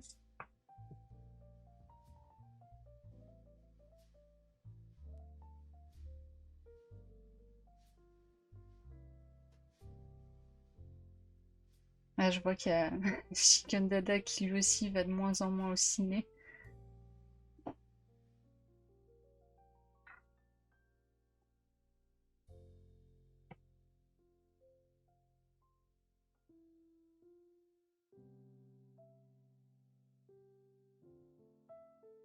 Mais en plus, moi, j'ai pas d'excuse parce qu'on a, pour le coup, on a un très bon ciné.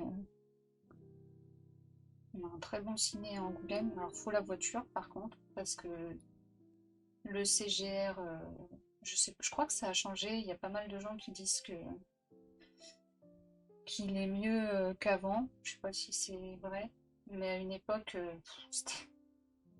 c'était incroyable, quoi. À chaque fois qu'on allait au cinéma, une fois, j'étais allée voir Looper, et en fait, ça commence et il y a vraiment, on voit deux fois Bruce Willis, quoi, à l'écran, et il y a un effet de superposition des images. Et je me dis, oh, c'est audacieux graphiquement, tu vois. Et en fait, on se rend compte quand le, quand le film démarre que c'est comme ça pendant tout le film, quoi. Et qu'en fait, ils avaient mal réglé le. Ils avaient juste mal réglé le projo. Donc, bah, dans ce cas-là, on se lève, on va voir le projectionniste, enfin le gars de l'accueil, on lui explique, il redémarre. Une autre fois, on était allé voir Annabelle, qui était pas ouf. Euh, le projectionniste avait laissé allumer les lumières. Enfin, c'était que des trucs comme ça, quoi. Une autre fois, on commence le film et le film il est en VF alors qu'il était programmé en VO. Donc bah, pareil, on va voir le gars. Oh bah maintenant que ça a commencé, vous voulez pas le laisser en. Vous voulez pas le laisser en VF? Bah non, sinon j'aurais choisi une autre séance. Ouais, donc apparemment ça a changé. Ah bah oui, il n'y a plus de ciné dans le centre-ville pour certains. Ah, c'est drôle que t'aies regardé Looper du coup hier. Mais oui, il y a le prix aussi. Enfin, je sais plus, il y a pas longtemps, j'entendais, je sais plus dans quoi j'entendais le prix d'une place de ciné avant. C'était, je sais pas, c'était genre, je vais pas dire de bêtises. Mais je me rappelle qu'au tout début, c'était 5 euros, et déjà 5 euros, c'était cher quand on est passé à la conversion. On s'était tous dit, oh, on est un peu en train de se faire avoir, quoi. Mais là, maintenant, ouais, c'est abusé, quoi. Quand en plus le film, il a pas été ouf, donc t'as Jean-Michel qui mange des chips à côté de toi, t'es un peu dégoûté d'avoir pris ta place, quoi. Mais pour le coup, on le sait, j'y arrivais plus. Mais nous, on a un Mégarama euh, où il faut prendre la voiture, mais c'est vraiment pas loin. Et il est hyper confortable. Euh, Là, enfin, les séances se passent bien, tout ça. Et je sais pas, généralement, j'ai jamais eu de soucis là-bas. Juste, le son est tellement fort. C'est abusé. Des fois, t'as vraiment envie de dire, mais faut aller au cinéma avec un casque anti-bruit, quoi. Ça éclate les oreilles. Je comprends même pas que ça soit pas réglementé. J'ai raté des messages. Paris, ticket plein tarif, 14 euros. Minimum, ouais. Ouais, parce que je sais plus, il y a pas longtemps, je suis. Enfin, il y a pas longtemps. Si, il y a un peu longtemps. J'étais allée je crois que c'est un Gaumont à Paris-Bercy. C'était près de 20 euros hein, la place, moi, hein. J'étais plein tarif, quoi.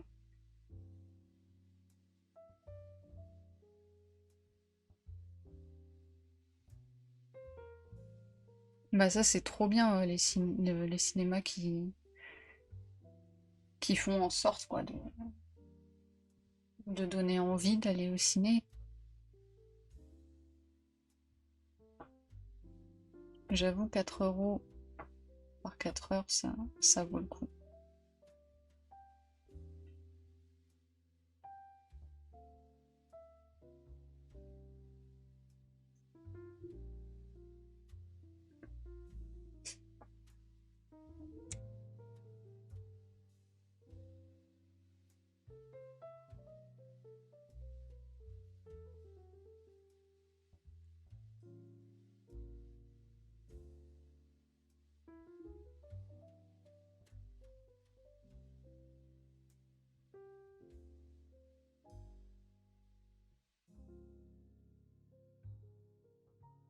Ça, j'avoue, les spoils sur les réseaux, c'est terrible. C'est terrible. En plus, j'ai remarqué un truc, c'est que si tu tardes trop à regarder un truc, t'es responsable de t'être fait spoiler, tu vois. Fallait te dépêcher. On m'a déjà sorti des trucs comme ça, quoi. Je suis what?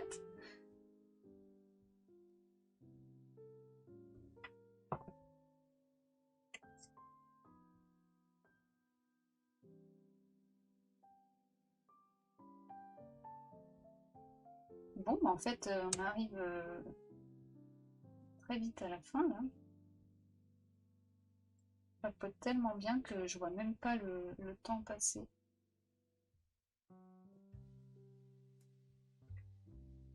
J'espère que j'ai pas été trop hors cadre parce que j'étais tellement dissipée que ça se trouve, j'ai pas fait attention.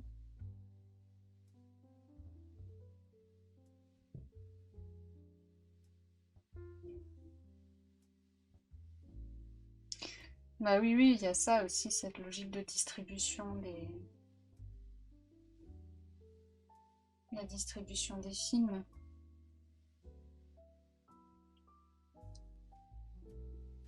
Après, voilà, il y a un truc qui fait que je pense que comme ça coûte de plus en plus cher et que tu as quand même accès maintenant à du bon matériel que tu peux installer chez toi et te faire ta petite installation, quoi. Tu peux quand même avoir maintenant un, tu peux économiser et te faire ton installation. Ça sera pas comme au cinéma, mais tu peux avoir une installation très qualitative. Bah, t'as des gens, je pense justement, ils se font leur petit cinéma à la maison.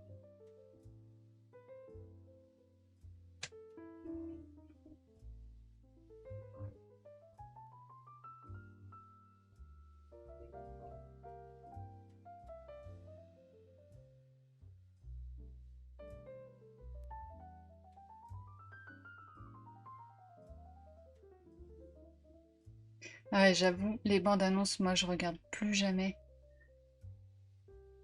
Je regarde plus les bandes annonces. Déjà, je vois pas cet intérêt de mettre des bandes annonces trop longues, où t'as vu trop de choses.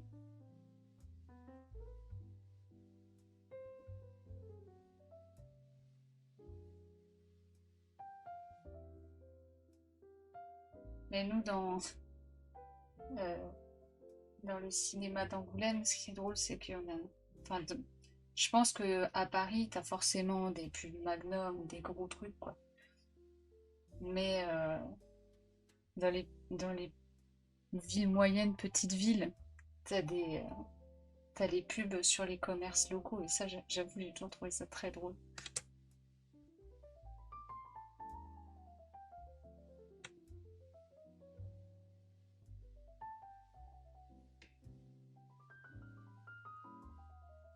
Alors attention, est-ce que je vais faire une bêtise en reprenant la tête de Monsieur Caillou de Bébou?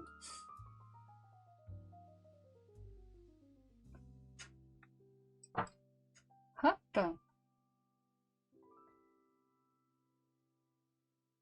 Alors, je vais essayer. Je vais dézoomer un peu parce qu'en fait, maintenant,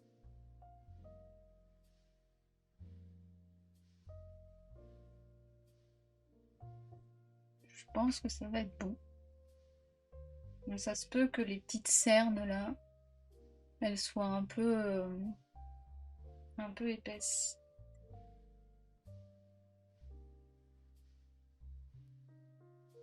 Oui, voilà, les pubs Mon Marché faites sur, sur Windows Movie Maker, c'est exactement ça.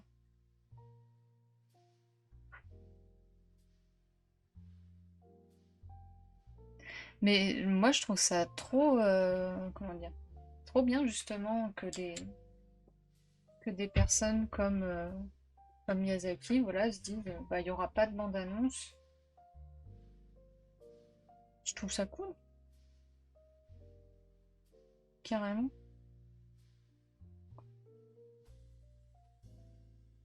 Bah, en plus, il y a des films vraiment où Je me rappelle à une époque, j'étais j'étais encore au foyer familial. Et du coup, bah, t'as la, t'as la télé, quoi. Donc forcément, des fois, tu regardes ce qui passe. Et c'est tellement bien de tomber sur un film par hasard, t'as jamais rien vu passer dessus. Et il y a des twists où t'es what? Et en fait, si t'avais vu la bande-annonce, bah, le twist, tu le savais avant même de regarder le film, c'est dommage. Eh bien, sur ce, on va passer à l'impression. Alors, cette fois-ci, j'ai un peu anticipé. J'ai gardé le matériel pas trop loin. Hop.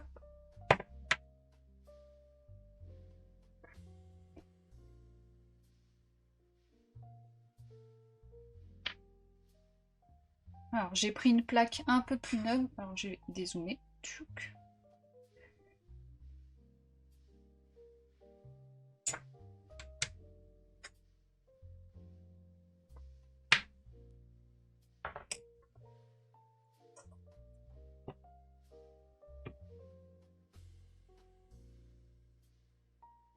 J'espère. J'espère qu'il va rendre bien. Parce que des fois, il y a des surprises. Je regarde 2 secondes.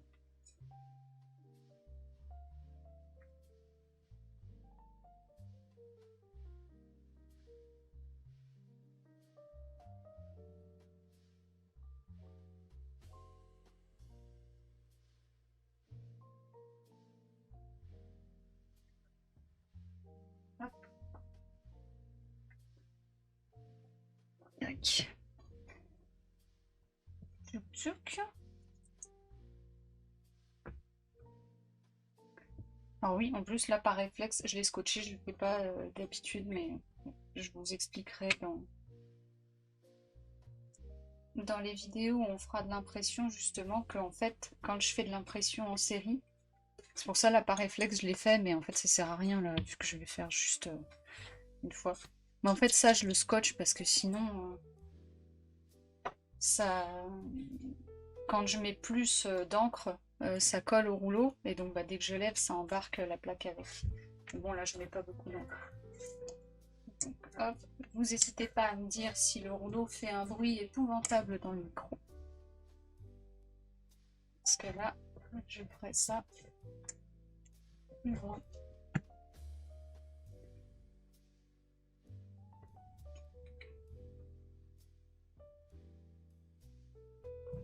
Tac.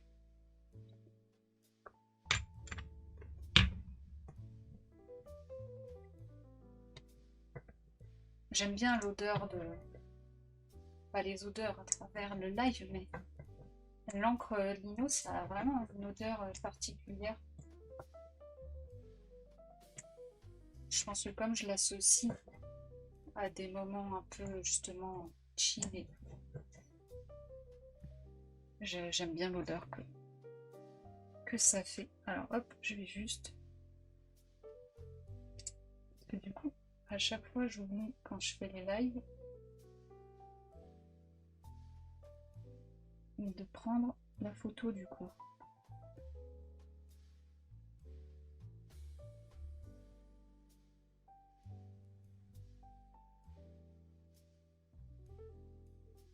Tac. C'est vrai que là j'ai pas fait le coup du rétroéclairage, mais sur un modèle comme ça où il y a beaucoup de noir, ça rendrait pas grand chose. Je vérifie, mais non, ça repart. C'est surtout quand j'ai creusé tout partout que ça fait quelque chose de sympa.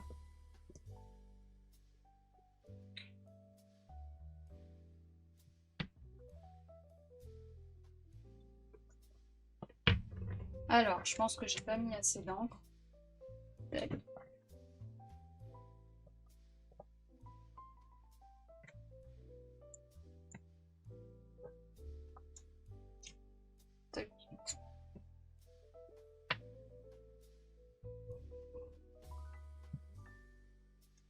Et donc, c'est parti, c'est pareil. Quand je fais de l'impression, Souvent, je scotche ici pour pas que la plaque bouge. Alors, tout petit peu zoomer.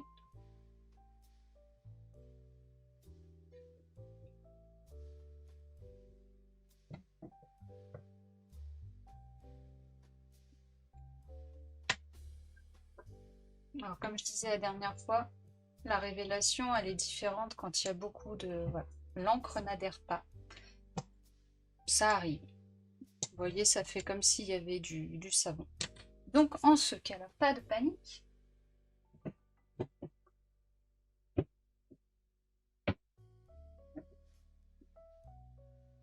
On va faire comme la dernière fois. Je me rassieds. On va mettre un peu d'encre à l'huile. On va tricher.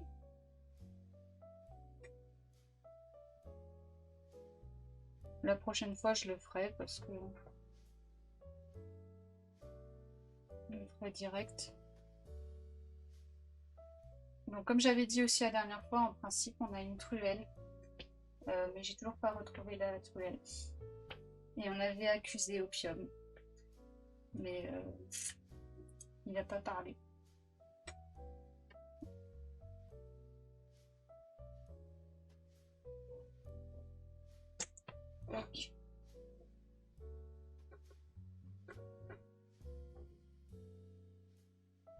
Donc, là, j'ai ajouté de l'encre à l'huile.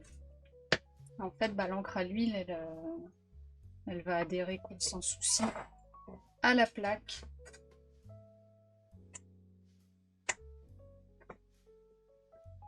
Bon, j'espère, jusque-là, ça a toujours marché.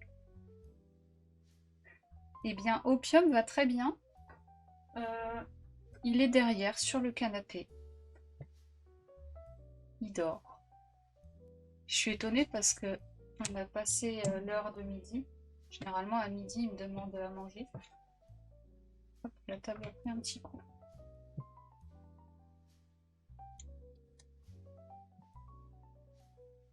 En ce moment, il est très... je sais pas, il est très jaloux. Il demande beaucoup, beaucoup, beaucoup d'attention. Vous voyez, c'est pour ça que je mets du scotch. Parce que là, dès que j'arrive au bout, hop, la plaque, elle reste collée. Lui, en ce moment, Opium est très râleur. Il miaule très souvent. Et des fois, vraiment... J'ai l'impression qu'il m'engueule, quoi. Donc, je sais pas ce que je lui ai fait.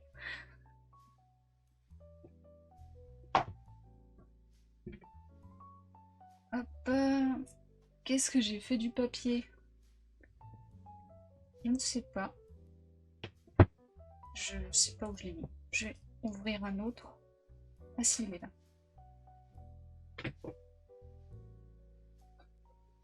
Il est ici.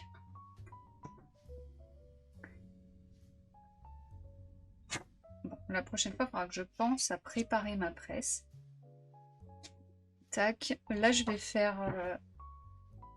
je vais tester de l'imprimer à la main. Mais donc, comme la dernière fois, ça sera peut-être... l'encre va pas bien adhérer. Donc, je ferai une impression à la presse rapidement.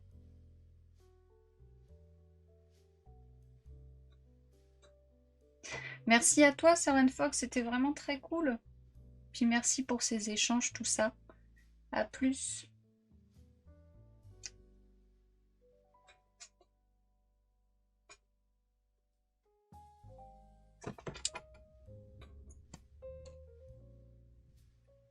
Alors...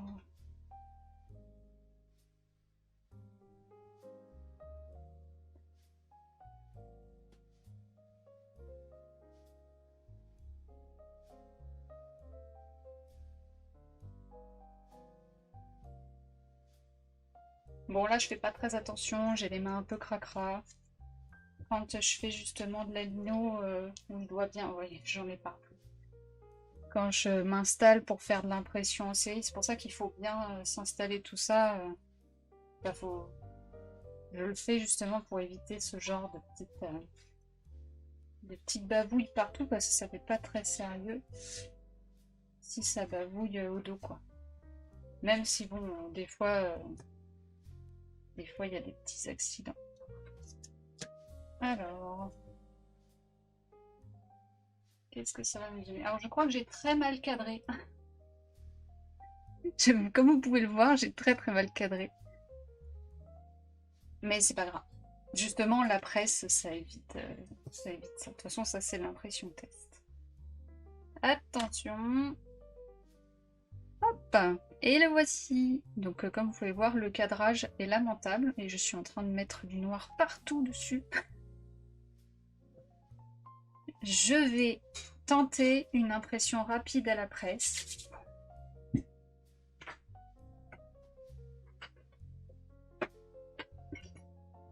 Hop.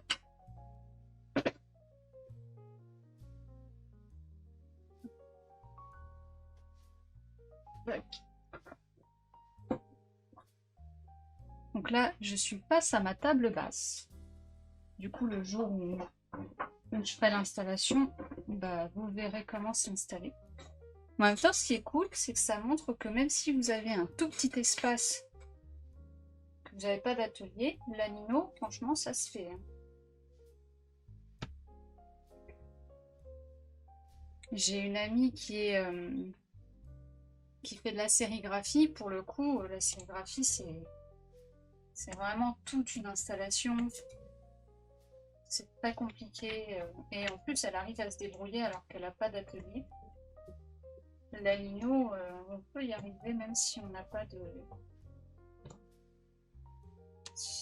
vraiment d'espace dédié à ça. Allez hop, je fais un test à l'imprimante, à la presse. Et après, on aura fini.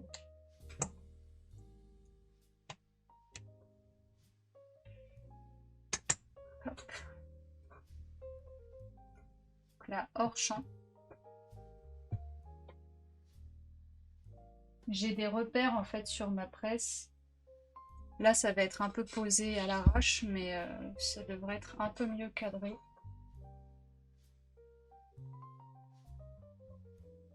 Ah, ça y est, le dragon se réveille.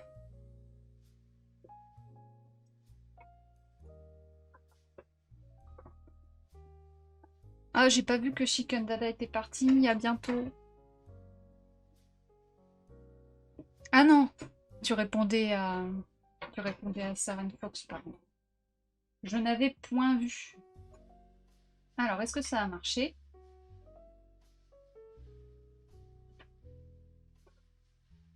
Alors, eh ben, ça va être intéressant de faire la comparaison. Tac. Voilà avec la presse. Donc il faudra encore que je passe quelques fois de l'encre sur la plaque pour que bien, vous voyez, ça fasse du noir partout. Et donc à la presse, on voit que comme c'est un petit peu plus...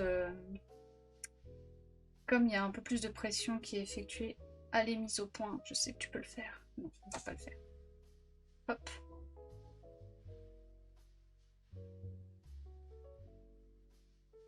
Ici, en fait, ça passe pas forcément à l'appareil photo, mais en fait, on a des petits points, des petites taches noires. Donc ça, il va falloir que je le réduise un petit peu avant de faire les impressions en série. Et donc là, l'encre adhère pas forcément partout. Après, je sais qu'il y a des gens qui aiment bien quand c'est pas full opaque. Mais j'essaye d'avoir des full opaques et d'autres un petit peu avec des mouchetis, parce que je sais qu'il y en a, c'est ce qu'ils préfèrent. Bon, voilà. Eh bien, merci beaucoup pour vos retours. Je vois que le caillou plaît. Donc, le caillou Bébou, voilà, ce sera son nom.